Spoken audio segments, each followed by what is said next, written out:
Ya, untuk pertemuan yang berikutnya kita akan mempelajari atau membuat satu buah contoh halaman login yang sederhana sekali. Saya buat satu file, kemudian saya simpan dulu. Ya, saya simpan. Saya bisa menggunakan folder yang sama dengan yang tadi. Gitu ya, saya bisa menggunakan folder yang sama dengan yang tadi.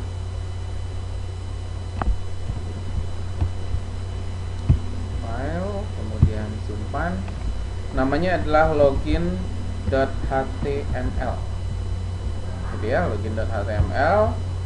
Di sini tadi saya bikinnya pakai hypertext markup language. Ya. Login. Jadi kalau yang tadi index, kalau yang ini yang login. Kita buat beda aja. Foldernya sama Pak. Foldernya saya bikin sama. Oke. Kemudian bikin satu buah file baru lagi. File new. Saya simpan. Gitu ya. Jadi saya punya dua file.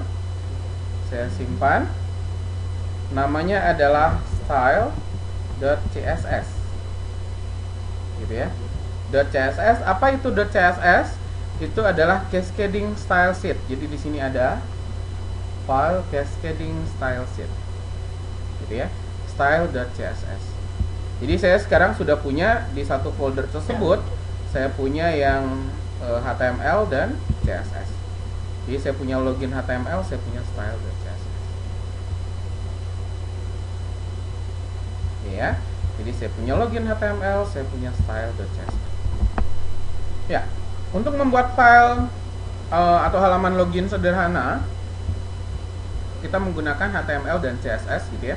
Jadi di HTML kita buat dulu sama seperti yang tadi. HTML buka, kemudian ada HTML tutup, kemudian ada head buka, ada head tutup, kemudian ada body buka, dan ada body tutup. Oke. Kalau saya tidak mau mengisi title, boleh sebenarnya, nggak apa-apa. Karena saya mau fokusnya adalah di body, saya hanya mengerjakan di body aja. Ya. Nah, untuk satu buah halaman login, gitu ya, untuk satu buah halaman login kita perlu satu area. Kita mungkin coba dulu, kita lihat halaman login. Ya, kita akan mencoba membuat halaman login sederhana dengan bentuk seperti ini. Sehingga saya perlu satu buah area untuk halaman login. Jadi untuk form login yang seperti ini saya perlu satu area. Jadi di sini saya bikin satu buah div. Jadi satu buah div tutup gitu ya. Jadi div ini adalah untuk menentukan area. Ya. Nah, kemudian dari div ini punya baris yang pertama. Baris yang pertama itu ada tulisan form login. Jadi saya tulis di sini. Saya gunakan H1 form login. H1.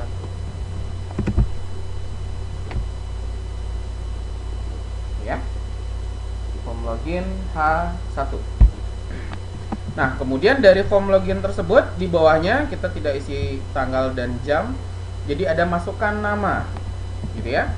Nah, ketika saya mau membuat masukkan nama, berarti ada tempat untuk memasukkan nama.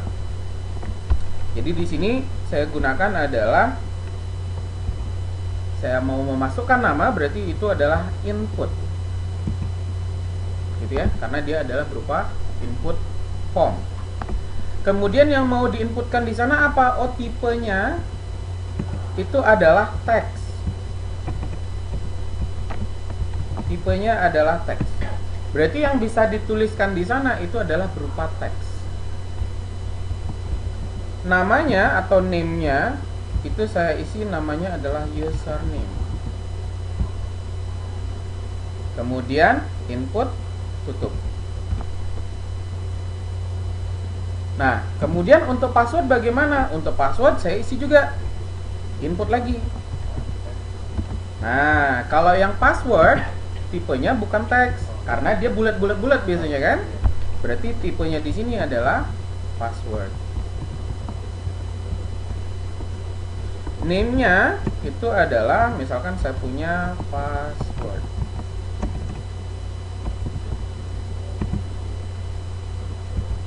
Jangan lupa tanda petiknya ya.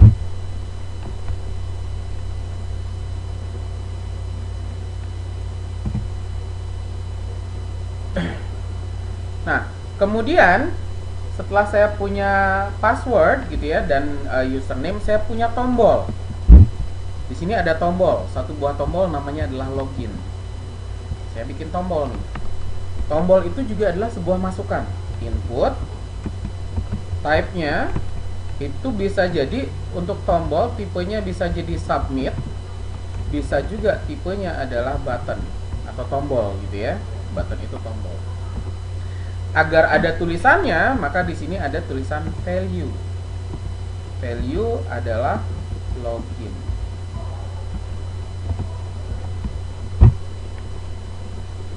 Ya, saya simpan.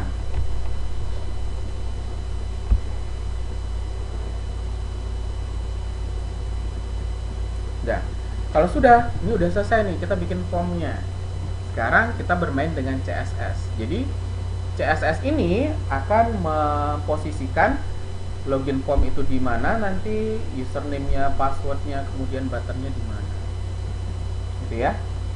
Jadi, nah, saya sudah punya style.css. Ini dua buah file yang berbeda, gitu ya. Nah, caranya mengenalkan adalah saya masukkan dia di dalam head section. Kenapa di head section? Karena ketika saya mengenal seseorang, saya akan mengingatnya di bagian kepala, gitu ya. Oke, di sini saya buat namanya adalah link, karena dia adalah sebuah link. Kemana relnya, relationnya adalah ke style sheet.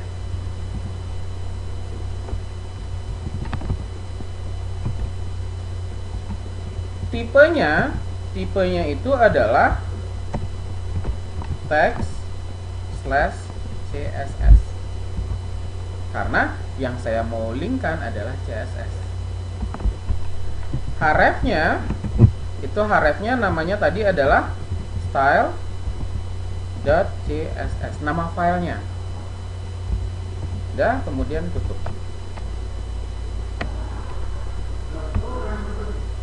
Jadi link, rel, style sheet, kemudian type-nya adalah text CSS, hrefnya adalah style.css.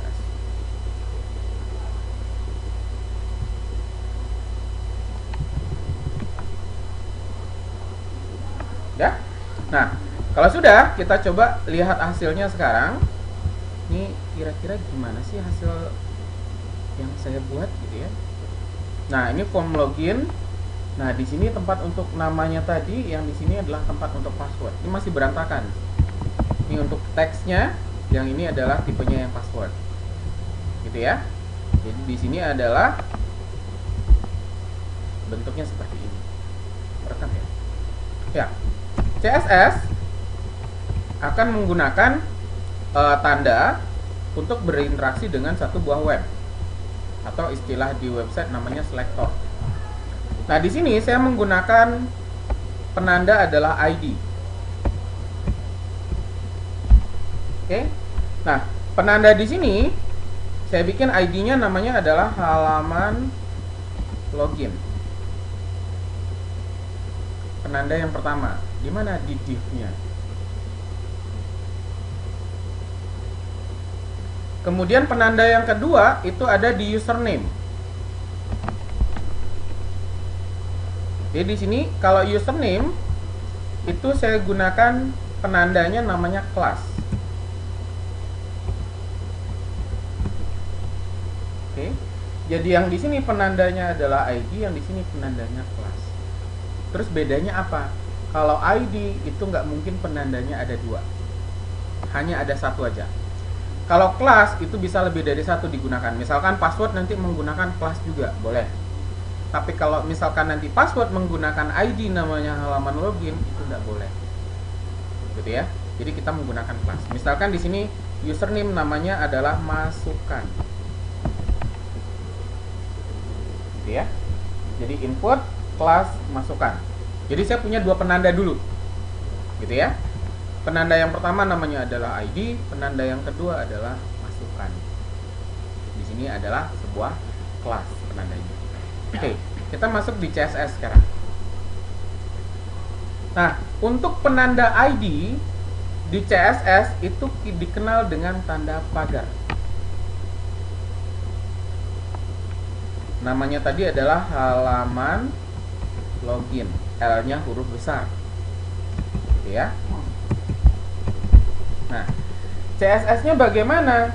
Si halaman login saya setting lebarnya. Lebarnya berarti WIDTH, lebar. Lebarnya mau berapa? Saya mau 250 px.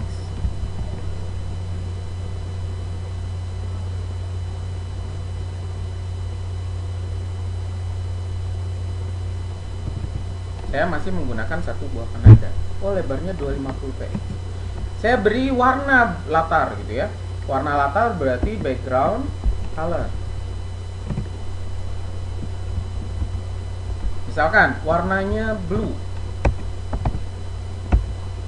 Jadi kalau warna-warna yang umum, misalkan yellow, red, green, blue, itu bisa kita gunakan.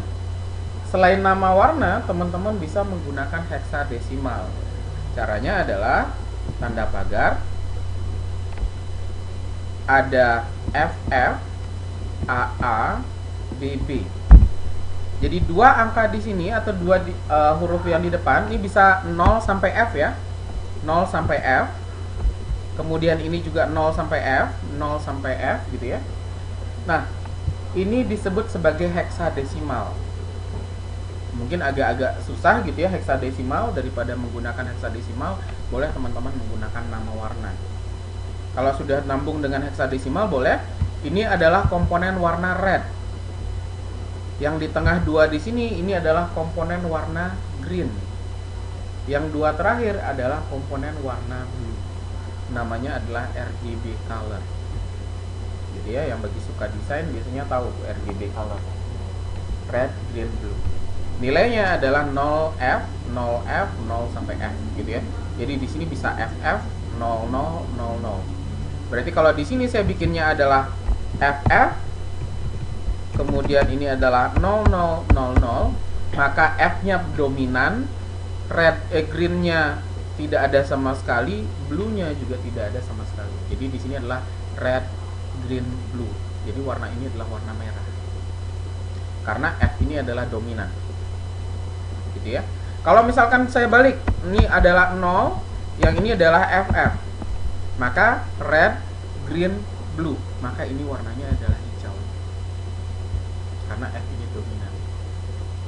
Bagaimana kalau misalkan di sini saya pakai 66? Berarti rednya adalah 66, greennya adalah FF, blue-nya adalah 0.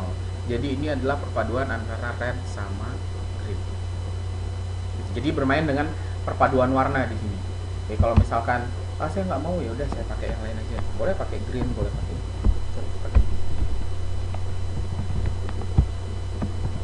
Kita lihat hasil webnya. Saya punya penanda halaman login tadi ya. Nah, ini udah mau nih. Seperti ini. Saya tidak isi BR, kok dia mau ke bawah? Iya, karena sudah nyampe di kanan, ini sisanya cuma segini.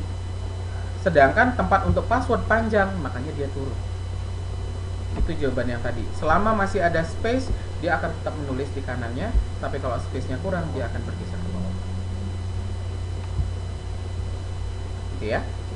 Jadi di sini adalah saya isi width-nya 250 px, background color-nya adalah green. Untuk penanda yang pertama. Oh ya, ternyata saya belum ada BR. Boleh diisi BR-nya sekarang.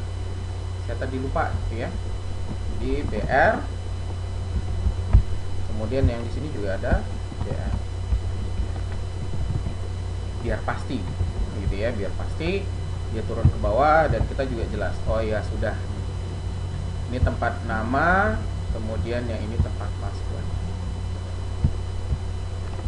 Nah, ini untuk yang HTML-nya. Baru untuk penanda ID tadi. Gitu ya.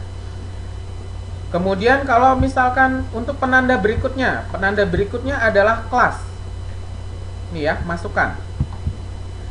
Nah, kelas masukan itu kalau kelas penandanya ini di CSS dikenal dengan tanda dot, tanda titik. Namanya adalah masukan.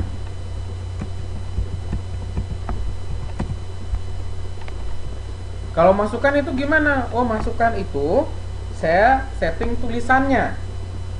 Berarti font size. Font size.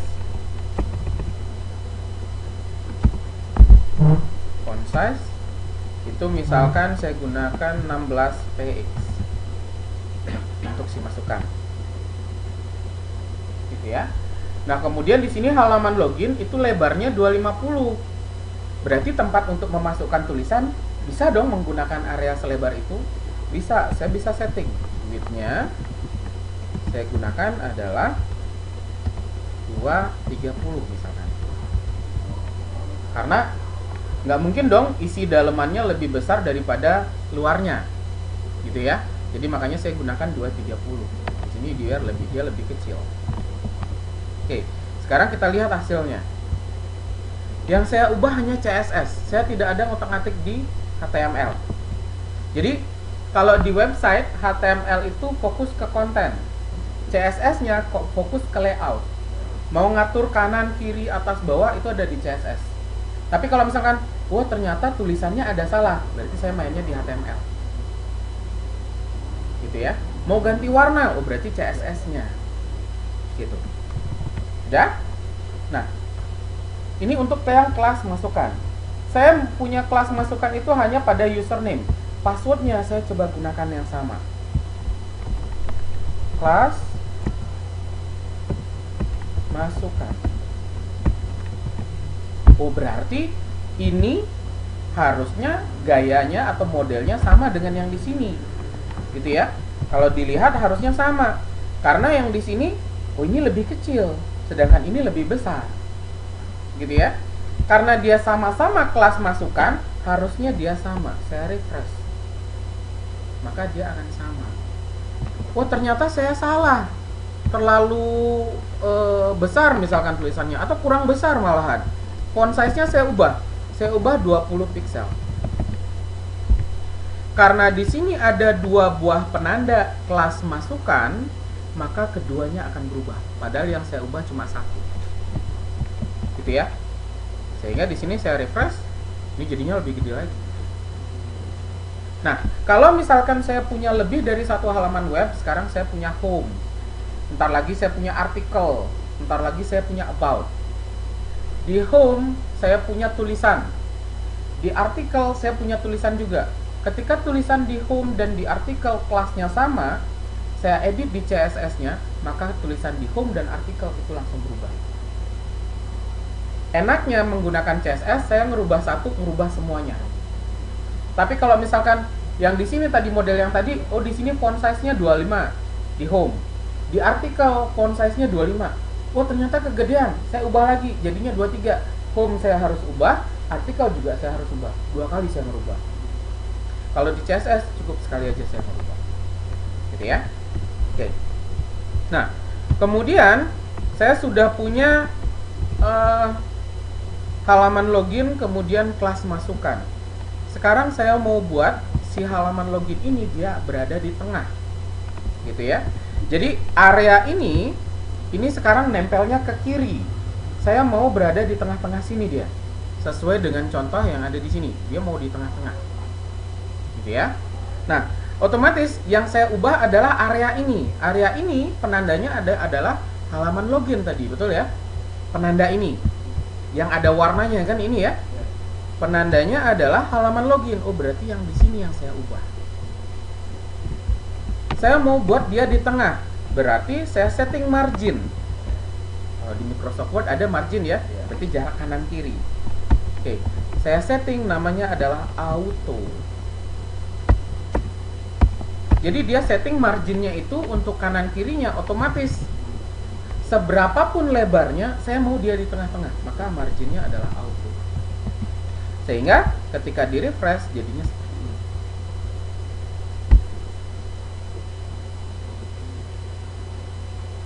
Kemudian semua tulisan yang ada di dalam saya itu berada di tengah.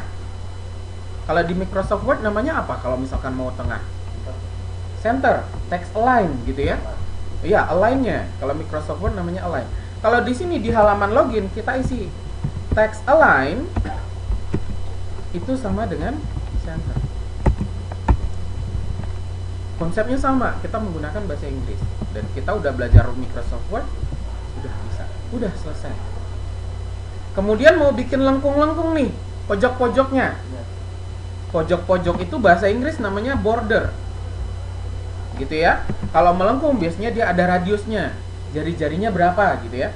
Maka di sini adalah diisi border minus radius. Border minus radius itu misalkan 10 piksel.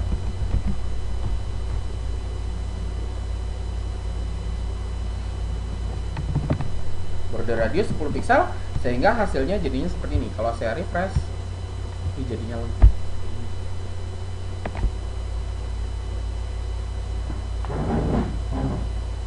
Ya, nah kemudian mau. Nah kemudian saya punya rumah nih. Ternyata ini nempel nih halaman saya dengan kursi saya nempel. Maka diisi tembok, betul ya? Diisi tembok, biar ada jaraknya. Nah tembok di web itu disebut sebagai padding. Kalau tadi margin adalah kanan kirinya biar ada space-nya. Kalau di sini saya isi dengan padding. Padding itu adalah 10 piksel. Nah, padding itu ada posisinya 4. Atas, kanan, bawah, kiri. Kenapa saya nulisnya 1? Karena kalau misalkan saya nulis 4 begini, itu sama artinya dengan saya menulis 1 aja. Sebenarnya dia ada 4. Termasuk border radius juga sama. Ada kiri atas, kanan bawah, kiri bawah. Itu sebenarnya ada 4. Kalau padding, karena dia jarak atas gitu ya, bukan di pojok-pojok, jadinya mulainya dari atas. Atas, kanan, bawah, kiri. Itu untuk temboknya. Sehingga hasil dari websitenya jadinya seperti ini. Nih, udah ada jarak sekarang di bawah. Kemudian, saya mau ada jarak nih di atasnya. Ini mau agak turun. Kenapa? Karena di sini contohnya turun. Nih, agak jarak ke bawah gitu ya. Jadi di sini saya buat dia turun. Nah, kalau misalkan saya mau buat dia turun, saya sudah ada margin. Boleh nggak saya nambah lagi? Boleh. Margin yang mana? Margin atasnya. Jadi margin top. Berapa jarak di atasnya? Saya setting 100 px. Berarti dia di atas punya jarak 100 px. Sehingga di sini dia harusnya punya jarak 100 px gitu ya. Saya refresh sekarang. Udah turun. Sehingga hasilnya jadinya begini. Gitu ya. Saya tidak ada ngutang-atik HTML-nya. Saya hanya berkutat di CSS-nya.